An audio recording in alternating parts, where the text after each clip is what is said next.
Predstavte si, že idete po pláži a nájdete telo muža. Vyzerá normálne. Nie je zranený, nie je tam krv. Ale je tu jeden problém. Nikto nevie, kto to je. Nemá doklady, nemá meno a všetko, čo by mohlo identifikovať, zmizlo.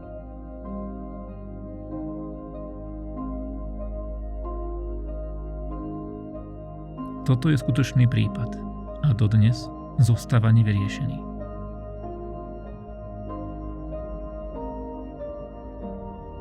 Je 1. decembra 1948, pláž Somerton v Austrálii. Ľudia si všimnú muža, ktorý leží v piesku. Vyzerá, ako by spal. Lenže nespí. Je mŕtvy. Polícia prichádza na miesto.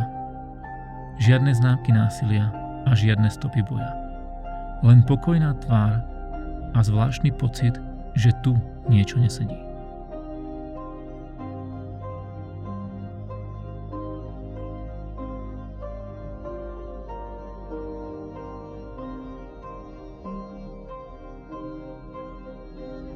Na prvý pohľad obyčajný prípad, ale to, čo nasledovalo, bolo všetko len neobyčajné.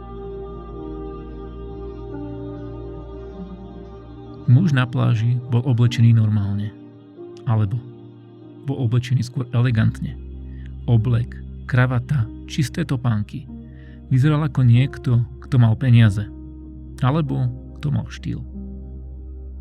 Lenže potom si polícia všimla niečo zvláštne. Všetky štítky z oblečenia boli odstránené. Ako keby niekto nechcel, aby sa dalo zistiť, odkiaľ pochádza. A to nebolo všetko. Nemal pri sebe peňaženku, nemal žiadne doklady, nemal proste nič, čo by prezradilo jeho meno. Polícia prehľadala celé okolie. Nikto ho však nespoznal, nikto ho nehľadal.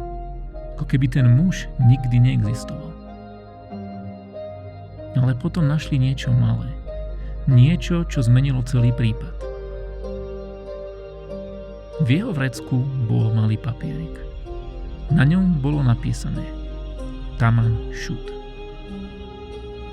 Zvláštna fráza. Fráza z perskej knihy a znamená koniec. Bol to odkaz, ale odkaz komu a prečo? Polícia začala znovu pátrať a našli aj knihu, z ktorej bol ten papier vytrhnutý. V nej bolo niečo ešte viac zvláštne. Na zadnej strane bol napísaný kód. Náhodné písmená. Nikto ho nedokázal to dnes rozlúštiť.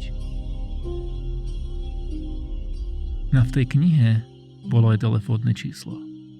Číslo, ktoré patrilo žene, ktorá žila nedaleko. Polícia ju vypočula. Keď uvidela fotografiu muža, jej reakcia bola veľmi zvláštna. Ako keby ho poznala, ale policajtom povedala, že nie. Že ho nikdy nevidela a že o ňom nikdy nepočula. Polícia jej neverila, nemala však dôkaz. Takže kto to bol? Existuje zopár teórií.